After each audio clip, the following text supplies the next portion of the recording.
한때는 상속세가 이제 부자세였던 때가 있었는데요. 요즘은 그렇지도 않습니다. 아파트 하나만 상속받더라도 중위 가격이 높아지면서 상속세를 내야 되는 경우가 많습니다. 그런데 상속세라는 것이 또 평소 접하는 세금이 아니다 보니까 관련 정보를 많이 알기 쉽지 않고 또 미리 준비하기는 더더욱 어렵죠. 네, 여기 최근 또 헌법재판소에서 유류분 제도 일부에 의한 일부에다가 위헌 또는 헌법 불합치 결정을 내렸습니다. 그래서 상속세가 더 복잡해졌는데요. 오늘 상속세에 대해서 자세히 살펴보겠습니다. 도움 말씀 오늘 또 김주연 세무사님 함께해 주시겠습니다. 어서 오세요. 안녕하세요. 예. 지금 우리나라 상속세 두고는 뭐 재벌도 감당하기 힘들다 이런 얘기가 나온 지가 좀 됐는데 네. 뭐 그렇다고 또 부자 걱정하지 말라면서요. 재벌 걱정하지 말고 연예인 걱정하지 말라는데 아니 그렇지만 이게 상속세 개정 너무 오래돼서 이 물가나 이 시대를 좀 반영하지 못한다는 지적이 있는데 세무사님 어떻게 보십니까? 네, 이제 현재 상속세 과세 표준이나 네. 세율에 대한 부분은 1999년도 마지막 개편 이후로 추가적인 개편은 없는 상황이었습니다. 20세기에 만들어지고 없네요. 맞습니다. 네. 네, 그러다 보니까 말씀 주신 것처럼 실제 최근 몇 년 사이에 늘어난 이러한 자산 가치의 상승분에 대해서 현실을 반영하지 못하는 세율이지 않냐라는 예. 의견들이 많이 나와 있는 상황입니다. 또 현재는 아파트를 한 채만 가지고 있어도 상속세를 걱정해야 될 정도로 부동산 가치가 너무 높아지다 보니 네. 많은 분들이 상속세를 어떻게 준비를 해야 되나 고민거리가 늘어나고 있는 상황입니다. 말씀 주신 대로 그러니까 상속세를 내야 되는 케이스도 굉장히 많아지고 그러다 보니까 불복하는 경우도 꽤 있다면서요. 조세 불복 건수 같은 경우에는 예전보다 거의 뭐 엄청나게 많이 네네. 80-90% 정도 늘어날 정도로 매년 증가하고 있는 상황입니다. 조세 불복이 늘어난다라고 하는 거는 그 전에 상속세를 신고하는 인원이 그만큼 많이 늘어났습니다. 2000년대 초반에 1,600명, 1,700명에 해당이 되는 상속세 신고 인원들이 최근에 1만 7천 명까지 늘어난 상황입니다. 네. 거의 10배 가까이 상속세를 납부해야 되는 인원이 늘어나다 보니 해당하는 부분들에 대해서도 과연 납세자분에게 부과된 상속세가 적합한지에 대한 부분을 조세심판원에서 조세 불복을 통해서 다투고 있는 상황입니다. 이제 유산 물려주는 분이 피상속인이고 네. 유산 받는 분이 이제 상속인이라고 얘기하는데 네. 그러면 이 상속 재산의 형식 등에 따라서 또 이제 상속세 계산이 또 천차만별이라고요. 네, 그렇습니다. 예. 현재 우리나라 이제 상속세 과세 체계는 유산세 방식으로 진행이 되고 있습니다. 유산세라는 부분은 뭐냐면 실제 돌아가신 분들 기준으로 이분이 가지고 계시던 모든 재산을 합산하여 상속세를 계산을 하게 되어 있습니다. 그러다 보니까 실제 이분이 가지고 있는 모든 재산을 합산하여서 앞선 표에서 보여주셨던 10%부터 50%까지의 세금을 저희가 납부해야 되는 상황인데요. 이러한 부분들이 유산 취득세 방식으로 개정을 해야 되는 게 아닌가라는 정부의 의견들이 많이 이야기되고 있는 상황입니다. 네. 유산 취득세를 하시면 전체 유산이 아니고 실제 상속받은 그것만 그 말씀인가요? 네, 맞습니다. 유산 취득세란 실제 상속인들이 받은 자산에 한정해서 내가 납부할 세금을 결정하는 방식입니다. 결국 이러한 방식의 차이가 세금을 줄일 수 있는 이유는 바로 지금 표에서 보시는 것처럼 상속세 세율 자체가 누진세로 구성이 되어 그렇죠. 있기 때문입니다. 예, 그러면 이제 각각 상속받는 재산에 따라서 이제 상속세를 내게 되면 그 세율 자체가 낮아질 수 있는 효과는 있겠네요. 분명히. 네, 예. 맞습니다. 이게 사실 막연하게 상속재산이라고 하면 이제 보통 뭐 현금, 부동산 이런 쪽 생각하시는데 또 생각지 못한 부분도 이 상속재산에 포함되는 경우가 꽤 있다면서요. 네, 맞습니다. 실제로 상속세를 계산을 하다 보면 많은 분들이 우리 돌아가신 부모님이 가지고 계신 재산에 대해서만 말씀을 해주시는데 실제 상속세에서는 간주 상속재산이라고 해서 고인이 돌아가시고 난 다음에 재산권이 발동하는 예를 들면 보험금이라든지 네. 아니면은 신탁을 받을 권리라든지 이러한 부분들을 간주 상속재산으로 상속세 재산에 합산을 하고 있고요.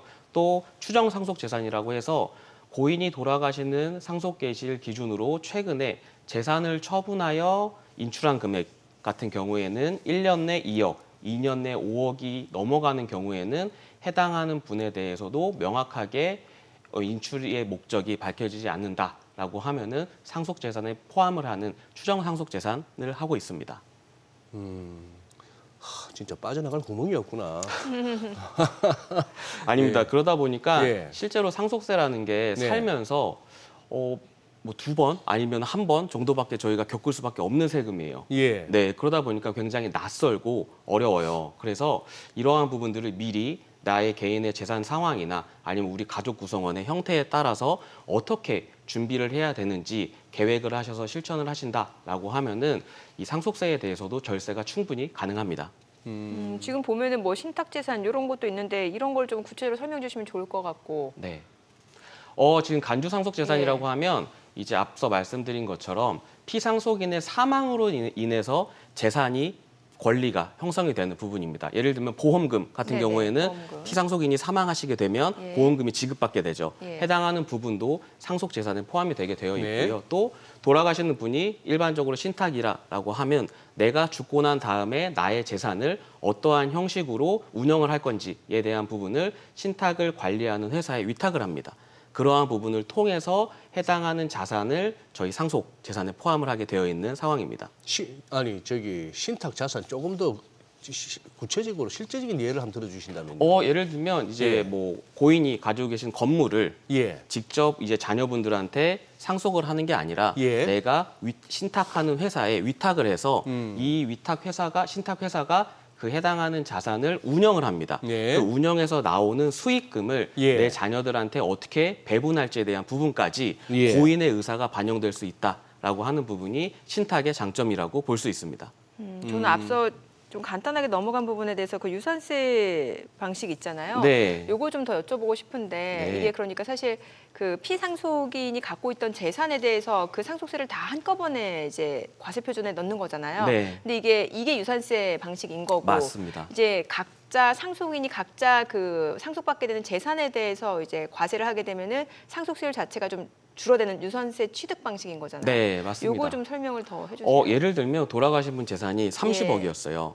네, 상속세 과세 표준이 30억이었다라고 하면 앞선 표에서 보셨다시피 상속세 세율이 50%입니다. 그러니까 누진세율이다 맞습니다. 보니까. 근데 예. 만약에 저희가 상속 재산을 받는 상속인들이 3명이다라고 하면 3분의 1씩 10억씩 나누어서 받게 되고요. 그 10억에 해당하는 세율은 30%로 세율 자체가 줄어들게 줄어드네요. 되는 부분이 있습니다. 예. 결국 유산세와 유산 취득세의 차이는 누진세율로 가지고 있던 상속세의 과표의 구간을 네. 인별로 쪼개서 더 낮은 세율을 적용하게끔 하는 예. 부분이라고 보시면 좋을 것 같습니다. 예를 들면 30억 원짜리 아파트 한 채를 상속받을 때 자녀가 3명이라고 하면은 네. 이 부분에 대해서 지분으로 상속을 받을 수도 있는 거잖아요. 가능합니다. 그러면 이게 이제 상속세율 자체가 줄어드는 효과. 네, 근데 이제 현행에서는 예. 이제 지금 말씀 주신 것처럼 유산세 방식이다 방식에서는 보니까. 지금 30억을 기준으로 계산을 하게 되어 있는데 네. 이제 만약에 이게 지금 개편이 되려고 하고 논의하고 있는 유산 취득세 방식으로 바뀐다라고 하면 각각 10억씩에 그렇죠. 해당하는 부분으로 상속세를 계산을 하게 되어 각각 있습니다. 거기에 대해서 30% 이제 상속세를 내면 되네요. 네, 공제 금액 맞습니다. 차감하고. 네. 지금 예에서는 15억의 세금을 내느냐, 3~3은 9억의 세금을 내느냐 차이가 많이 많이 나네요. 나죠. 네. 뭐 현재 이제 단순히 이러한 상속세를 계산을 하는 방식에 대해서도 정부에서도 많이 논의를 하고 있지만 실제 이런 예전에 뭐 제정이 되었던 과세 표준과 세율 자체가 정말 지금 우리의 현실에 맞냐라는 부분에 대한 부분도 정부에서는 많이 논의가 되고 있는 상황입니다. 지금 근데 세무사님, 네. 이 유산 취득세가 지금 우리나라에 적용되는 겁니까? 아직은 아닙니다. 아직 앞으로 아니에요. 적용하겠다는 거예요. 맞습니다. 예. 네. 우와. 이게 상속세 개정, 그러니까 입법 과정이 필요한 거죠 지금. 네, 맞습니다. 이제 뭐 많은 분들이 이제 이러한 이야기를 들으시면은 부자 감세 아니냐라고 이야기를 이게 해주시는 여야 또 분들도 합의가 있지만 이루어져야 되는데. 맞습니다. 그러한 부분이 논의가 필요한 부분입니다. 매번 뭐 이럴 때마다 부자 감세 얘기가 나오긴 나옵니다만 아닌 게 아니라 저는 뭐 상속도 한번 받아봤으면 좋겠고 상속할 재산도 있었으면 좋겠다 싶은 사람이긴 해서 좀 남 얘기 같습니다만 그래도 어떻게 50%를 뗍니까? 아니 글로벌 스탠다드로 비하면 어떤가요? 현행 OECD 예. 국가들의 평균 최고 세율은 예. 27% 정도입니다. 우리나라가 가지고 있는 상속세율의 50%는 일반적으로 OECD 국가 중에서도 최고 순위에 들어가는 세율입니다. 네, 그러다 보니까 많은 분들이 예전처럼 진짜 상속세는 부자들만 내는 세금이 아니라 내가 거주하고 있는 아파트만 한 채만 있어도 그러니까요. 지금부터는 상속세를 고민하셔야 되는 시기가 오다 보니 정부에서도 이러한 부분을 조금 현행에 맞게 개정해야 되는 게 아니냐라는 논의가 활발히 이루어지고 있습니다. 아니 말로 상속인 입장에서도 걱정됩니다. 걱정되죠. 뭐 부모님이 됐건 어쨌거나 가까운 분이 그렇게 해서 상속을 받아서 좋아할 게 아니라 세금 낼 돈 없겠네요. 맞습니다. 일반적으로 우리나라에서 상속이 일어나는 분들의 재산 현황을 보시게 되면 70%가 부동산에 집중이 되어 있습니다. 네. 네, 그러한 상황에서 상속이 발생을 하게 되면 부동산이라고 하면 결국 현금으로 저희가 전환하기가 일정한 시간이 그러니까요. 필요한데 예. 상속세는 상속 개시일 이후 6개월 안에 신고를 하고 납부를 하셔야 되는 세금이다 보니까 네. 이러한 재산의 형태에 따라서도 향후에 발생할 수 있는 상속세를 미리 준비하시는 부분이 굉장히 필수라고 생각하고 있습니다. 그러니까 소장님 살고 계신 아파트가 10억 원이라고 하면 이거 이제 뭐 가정을 할게요. 뭐. 가정할 예, 경우. 뭐 이제 돌아가셨을 때 네. 그 자녀분이 이제 예. 상속을 받게 되면 예. 6천만 원 공제하고 10억 예. 원에 대해서 30% 예. 세금을 납부를 해야 되는데 이게 돈이 없으면 이제 연부연납을 해야 되는 거죠. 우리 아들 대출 받아야 되나요? 연부연납. 네, 근데 일반적으로 이제 재산을 참네. 기준으로 저희가 상속세를 계산을 하게 되는 건 아니고 이제 과세 표준이라고 해서 예. 뭐 이제 공제 여러 그렇죠. 가지 상속 공제나 이러한 부분을 받게 되어 있습니다. 배우자가 있은 경우 배우자가 살아계신 경우에는 5억부터 30억까지 배우자 공제를 받으실 수 있고요. 또 일괄 공제라고 해서 자녀 인적 공제를 토탈해서 5억 원까지도 공제를 받으실 수 있는 부분입니다. 네, 그래서 결국에는 내가 가지고 있는 자산에 그리고 또 우리 가족의 구성원에 따라서 내가 받을 수 있는 그렇죠. 상속 공제가 인적 공제, 배우자 공제, 또 나의 자산 형태가 금융재산에 있다라고 하면 금융재산 같은 경우에도 한도 2억 원까지 공제를 해주는 부분들이 있기 때문에 실제 내가 사망했을 때 발생할 수 있는 상속세에 대한 부분들을 어떻게 준비를 하느냐가 굉장히 중요한 부분이라고 볼 수 있습니다. 이게 배우자 공제 있다고 하더라도 또 이제 나중에 결국 자녀가 또 상속을 받아야 되니까. 네, 맞습니다. 결국 이제 배우자 공제 한도가 이렇게 서로 이제 부부다 보니 네. 이제 재산 형성의 기여에 대한 부분을 인정해주는 부분인데요.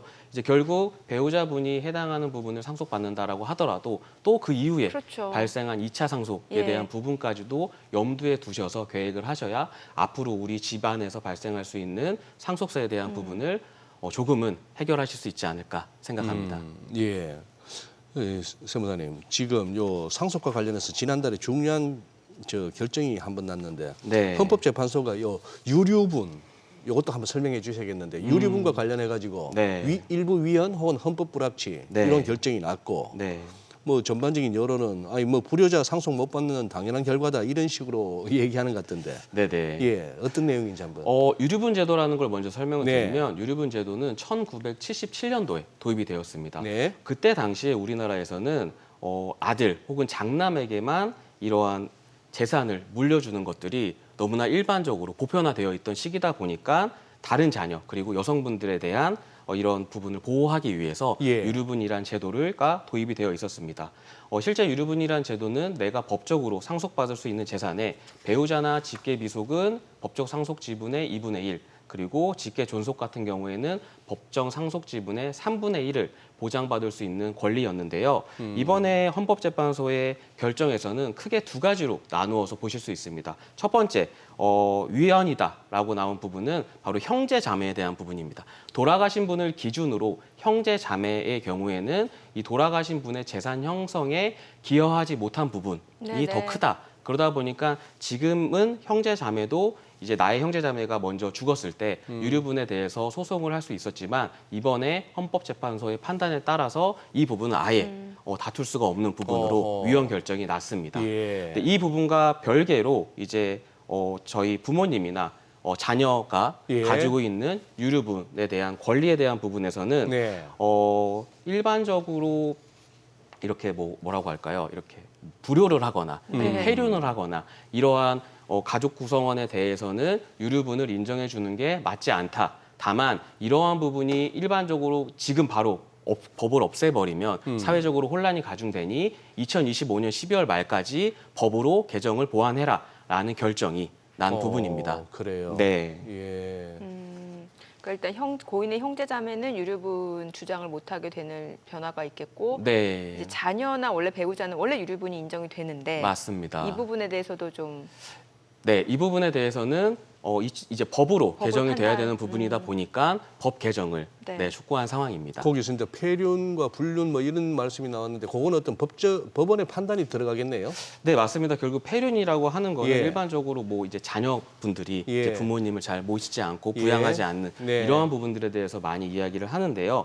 이제 그러한 자녀들에 대해서 과연 이 부모님의 재산 상속권을 인정을 해줘야 되냐, 말아야 되냐에 대한 부분입니다. 네, 일반적으로 지금 같은 경우에는 뭐 많은 부분들이 이제 법으로도 이제 유류분이라는 제도가 보완이 되어 있다 보니까 네. 인정을 받았는데 앞으로 2025년에 법이 개정이 되는 방향에 따라서 유류분이 적어지거나 못 받을 수 있는 상황으로 바뀌었다라고 봐주시면 좋을 것 같습니다. 잘 판단은 쉽지 않겠네요. 그래요. 예. 오늘 내용 잘 들었습니다. 예, 고맙습니다. 고맙습니다. 네, 감사합니다.